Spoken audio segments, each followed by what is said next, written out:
નમસ્કાર વિદ્યાર્થી મિત્રો, ગીતા એજ્યુકેશન ટ્રસ્ટ સંચાલિત સંજય સ્કૂલ પ્રેરણાદીપ સ્કૂલના યુટ્યુબ ચેનલમાં આપનું હાર્દિક સ્વાગત કરું છું. વિદ્યાર્થી મિત્રો, આર્ટિકલનો ટોપિક આપણે આગળ 3 લેક્ચરથી શીખીએ છીએ.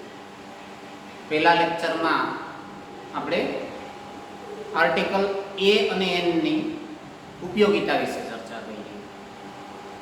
સંક્ષિપ્તમાં એકવચનની પૂર્વે લગાડવાનું છે.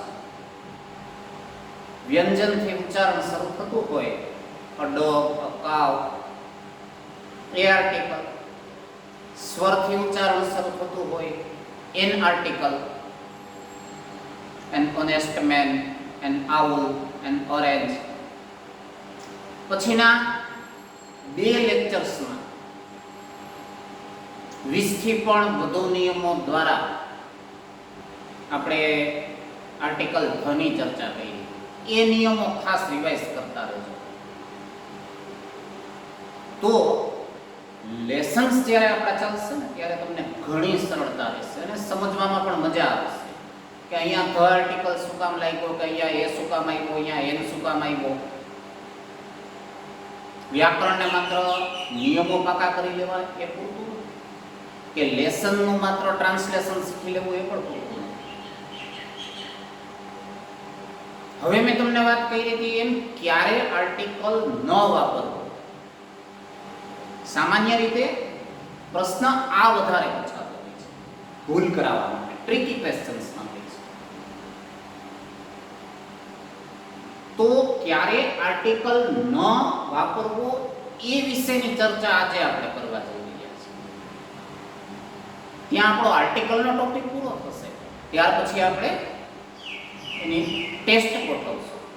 આ લેક્ચર પછી ફરી એક વખત આર્ટિકલના બધા જ નિયમો આપણા જે વિડિયો લેક્ચર્સમાં ઉદાહરણો સાથે આપેલા છે એનો અભ્યાસ કરી લ્યો. તમને કાંઈ ડાઉટ, ક્વેરી હોય WhatsApp નંબર પર મોકલો, એનું સોલ્યુશન આપશું. નેક્સ્ટ લેક્ચરમાં આર્ટિકલની ટેસ્ટ લઈ પછી નવો મુદ્દો ચાલુ કરશું.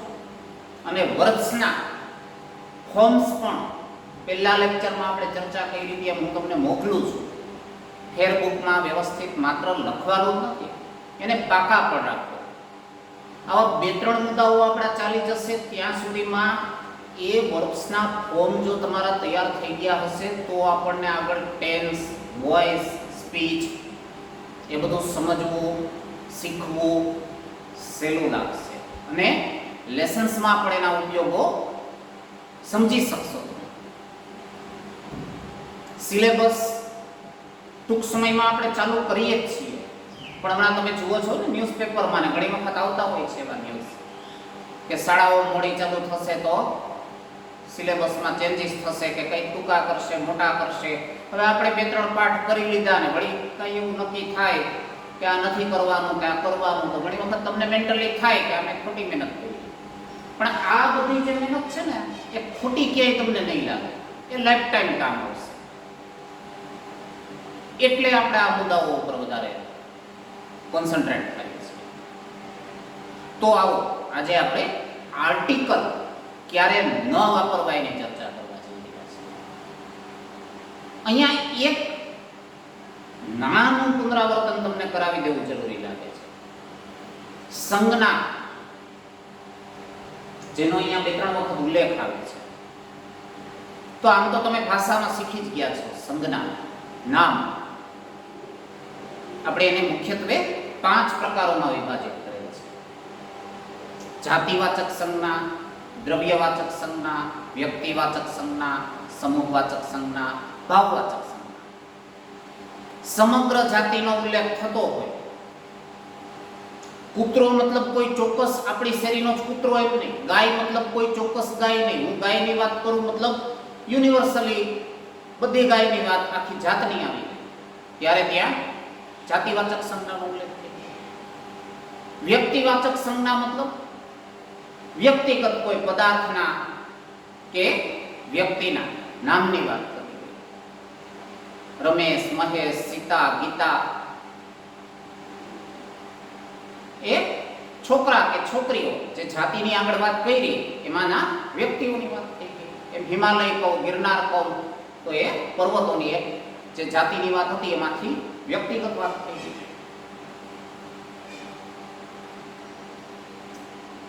દ્રવ્યવાચક સંજ્ઞા જેને આપણે ટૂંકમાં માપી શકીએ છીએ અથવા જેને આપણે વજન કરવું પડે છે અને સામાન્ય રીતે જેને તમે પ્રવાહી સ્વરૂપમાં રૂપાંતરિત કરી શકો અથવા તરલ કે પ્રવાહી પદાર્થો પણ એમાં લઈ શકો. એ બધું આપણે દ્રવ્યવાચક સંજ્ઞામાં સમાવેશ કરી દેતા હોઈએ છીએ. જેમ કે સોનું છે, ચાંદી છે, અનાજ છે, એ બધું દ્રવ્યવાચક સંજ્ઞાના ઉદાહરણો. સમૂહવાચક સંજ્ઞા જ્યાં કોઈ એક વ્યક્તિ, વસ્તુ, પદાર્થની વાત નથી, આખા સમૂહની વાત થાય છે. એ સમૂહવાચક સંજ્ઞામાં લેશું, જેને અંગ્રેજીમાં આપણે કલેક્ટિવ નાઉન કહીએ છીએ. હું સૈન્ય કૂચ કરે છે કહું તો તમે સમજી શકો કે એમાં કોઈ એક સૈનિકની વાત ન હોય. સૈન્ય એટલે ઘણા બધા સૈનિકોનો સમૂહ થઈ ગયો. મેળો ભરાણો તો મેળો શબ્દ સામાન્ય રીતે વધારે લોકોનો ભરાવાનો છે. એક જ વ્યક્તિ હોય તો હું એમ ન કહું કે મેળો ભરાણો. એ બધી સમૂહવાચક સંજ્ઞાના ઉદાહરણો લઈ શકો. અને ભાવવાચક સંજ્ઞા કે જ્યાં આપણા હૃદયના ભાવ, જેને તમે ફિઝિકલી સ્પર્શી નથી શકતા, જોઈ નથી શકતા, બરાબર ને, માત્ર લાગણી છે, અનુભવી શકો છો.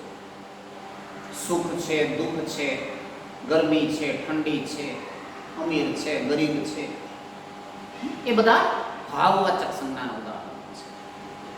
તો આ સંજ્ઞાઓ વિશે થોડીક બેઝિક ઇન્ફોર્મેશન તમે એટલા માટે યાદ રાખજો કે આ ટોપિકમાં આપણે એની ઉપયોગિતાની જરૂર છે. તો આવો હવે આપણે આપણો ટોપિક શરૂ કરીએ. અહીંયા મેં તમને 11 મુદ્દાઓ આપ્યા છે, જેના દ્વારા તમારે સમજવાનો પ્રયત્ન કરવાનો છે કે ક્યાં ક્યાં આર્ટિકલનો ઉપયોગ કરવાનો નથી. પછી વ્યવહારમાં ક્યાંક તમને વિસંગતતાઓ જોવા મળશે. જેમ કે યુનિવર્સલી ભવિષ્યકાળ માટે નિયમ શું છે કે ભાઈ પહેલા પુરુષ આઈ અને વી સાથે સેલ વાપરો, બાકી બધે વિલ વાપરો. પણ હવે આપણને જોવા મળે છે કે ભાઈ બધે વિલ જ વપરાતું હોય છે. કેટલીક વખત કવિઓ છે, કવિતાઓમાં પ્રાસ વગેરે મેળવવા માટે કંઈક ફેરફારો આવા કરતા હોય છે. પણ એ બધા ટૂંકમાં અપવાદો ગણી લો. તમને પરીક્ષામાં કે પૂછવામાં આવે ત્યારે આ નિયમો યાદ રાખો. પેલો નિયમ, ભાવવાચક નામોની આગળ મતલબ જે સમજી શકાય, અનુભવી શકાય પરંતુ સ્પર્શી ન શકાય તેવા લાગણી દર્શક શબ્દો, જેમ કે honesty, kindness, love, fear, time, music, beauty, fairness, smartness etcetera વગેરે. હમણાં આપણે કઈ ચર્ચા કે સૌંદર્ય છે તો એને સ્પર્શી નથી શકતા, એને તમે અનુભવી શકો છો. અહીંયા એવા ઉદાહરણ ભય છે, તો આ ભયને પણ તમે અનુભવી શકો છો. તો એવા જે અનુભવી શકાય છે એ બધા શબ્દો અહીંયા તમને ઉદાહરણો આપ્યા છે. એ બધામાં આપણે કયો શબ્દ વાપરશું? આર્ટિકલ વાપરશું નહીં. એ બધાને સંજ્ઞાના કયા પ્રકારમાં લેશું? ભાવવાચક. તો યાદ રાખવાનો નિયમ શું થયો? ભાવવાચક સંજ્ઞાની પૂર્વે આર્ટિકલ લગાડવાનો થતો નથી. બીજો નિયમ જુઓ, દ્રવ્યવાચક સંજ્ઞા નામ મતલબ જેનું વજન કરી શકાય, માપન કરી શકાય, જેમ કે water, juice, oil, milk, T, flower, gold, silver etcetera. હમણાં આપણે કઈ ચર્ચા દ્રવ્યવાચક. એ સંજ્ઞાની પૂર્વે પણ આર્ટિકલ નથી વાપરવું. અને તમે વાપરશો તો એ તમને થોડુંક અવ્યવહારુ પણ લાગશે. ધીસ ઇઝ ધ વોટર, એ સારું લાગશે નહીં લાગે. એવી રીતે ભાવવાચક સંજ્ઞામાં પણ જોઈ શકશો. એવા તમને ઉદાહરણો મળશે. ધ ટાઈમ ઇઝ મની એમ નથી કહેતા. કે the time is the money પણ નથી કહેતા. દ્રવ્યવાચક કે ભાવવાચકમાં સામાન્ય સંજોગોમાં આર્ટિકલ લગાડતા નથી. ભાષાઓના નામની આગળ જેમ કે ગુજરાતી, મરાઠી, સિંધી, ઇંગ્લિશ વગેરે. આઈ નો ધ ગુજરાતી એવું કહેશું નહીં. C teaches me the English કે સારું લાગશે નહીં. ભાષાઓના નામની પૂર્વે આર્ટિકલ લગાડવામાં આવતો નથી. રમત ગમતના નામની આગળ પણ આર્ટિકલ નહીં લગાડવાનું. Cricket, chess, football, hockey etcetera. They played the cricket, ખોટું. ભૂલ કરાવવા મૂકશે પણ ખરા કે ભાઈ યોગ્ય આર્ટિકલ મૂકો અને લાગુ ન પડતું હોય ત્યાં ડેશ કે ચોપડી કરો. ધે પ્લેડ બ્લેન્ક ક્રિકેટ તો ત્યાં ચોપડી કે ડેશ જ કરો, આર્ટિકલ ન લગાડો. અલગ અલગ સમયે લેવાતા નાસ્તા કે ભોજન માટે વપરાતા શબ્દોની પૂર્વે જેમ કે લંચ, ડિનર, સપર, બ્રેકફાસ્ટ એની પૂર્વે પણ આર્ટિકલ લગાડવામાં આવતા નથી. આઈ ટુક ધ લંચ, ખોટું. C gave me the breakfast, ખોટું. લંચ, બ્રેકફાસ્ટ, સપર, મીલ એની પૂર્વે કોઈ આર્ટિકલ લગાડવાનો નથી. એક વચનમાં વપરાતા દેશના નામની પૂર્વે જેમ કે India, Pakistan, China, Sri Lanka etcetera. આગળ આપણે ચર્ચા કરી હતી. યુએસ ની પૂર્વે લગાડતા હતા કારણ કે એ સમૂહ છે, United states of America. States બહુવચન હતું પણ એક વચનમાં આપણે ઇન્ડિયા છે, પાકિસ્તાન છે, ચાઇના છે, શ્રીલંકા છે એની પૂર્વે આર્ટિકલ લગાડશું નહીં. I live in the India નહીં, આઈ લીવ ઇન ઇન્ડિયા.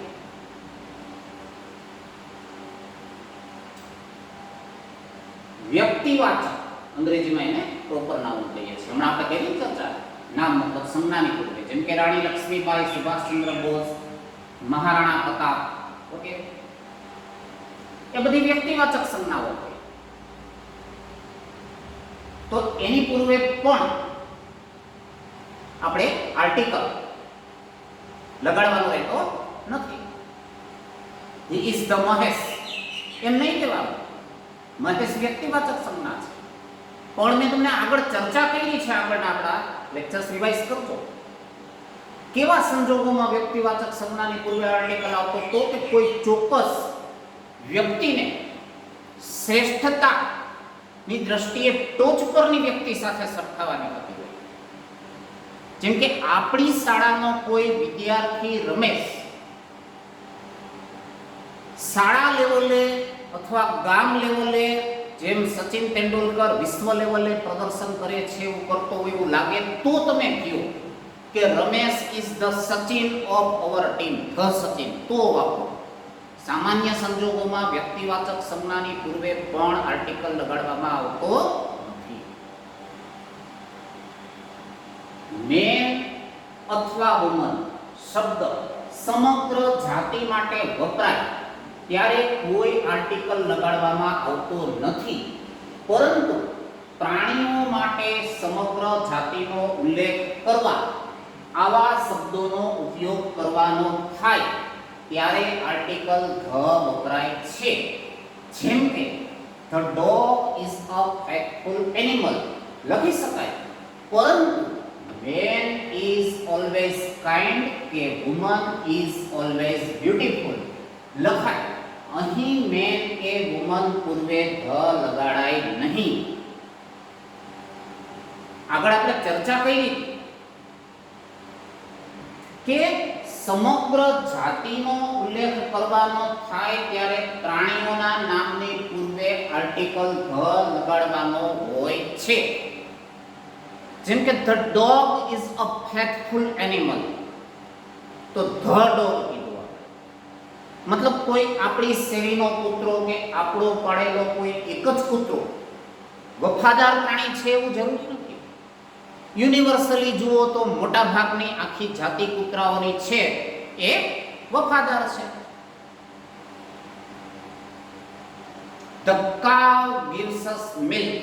તો જનરલી એ યુનિવર્સલી આપણે એક્સેપ્ટેડ છે કે ભાઈ ગાયનું દૂધ છે એ બધા ઉપયોગમાં લેતા હોય છે, આપણને દૂધ આપે છે, વાતમાં લઈએ છે. પણ અહીંયા આપેલ ઉદાહરણ તમે સમજી શકો છો કે મેન ઇઝ ઓલવેઝ કાઇન્ડ એ બહુ ઉચિત નથી લાગતું, કારણ કે હંમેશા બધા જ માણસો દયાળુ માયાળુ હોય જ આખી માનવજાત, એવું જરૂરી લાગતું નથી, એવું જોવા પણ નથી મળતું. તો આખી સમગ્ર પુરુષ જાતિ માટે કે મનુષ્ય જાતિ માટે કાઇન્ડ એ લાગુ પડતો શબ્દ નથી. એવું જ વુમન ઇઝ ઓલવેઝ બ્યુટીફુલ કેવું પડે છે. ધ વુમન ઇઝ બ્યુટીફુલ શું કામ ન કીધું એ હવે તમે સમજી શક્યા કે સ્ત્રીઓ સામાન્ય રીતે સુંદર હોય છે, પણ જરૂરી નથી કે વિશ્વની બધી જ સ્ત્રીઓ સુંદર જ હોય. મતલબ યુનિવર્સલી જેમ ધ ડોગ ઇઝ ફેથફુલ કહી શકતા હતા, એમ વુમન ઇઝ બ્યુટીફુલ કે મેન ઇઝ કાઇન્ડ શબ્દ વાપરવો ઉચિત લાગતો નથી. માટે આપણે મેનની પૂર્વે આર્ટિકલ ધ નથી મૂક્યો, વુમનની પૂર્વે આર્ટિકલ ધ નથી મૂક્યો. પછીનો નિયમ જુઓ. સ્કૂલ, હોસ્પિટલ, લાઇબ્રેરી, માર્કેટ જેવા શબ્દોનો ઉપયોગ સ્થળ તરીકે થતો હોય ત્યારે આર્ટિકલ લગાડવો નહીં, પરંતુ આ શબ્દોનો ઉપયોગ સ્થળ દર્શાવવા માટે થયો ત્યારે આર્ટિકલનો ઉપયોગ થાય છે. જેમ કે I am going to school અને my house is near the school. આ નિયમ પણ બારીકાઈથી સમજવાનો છે.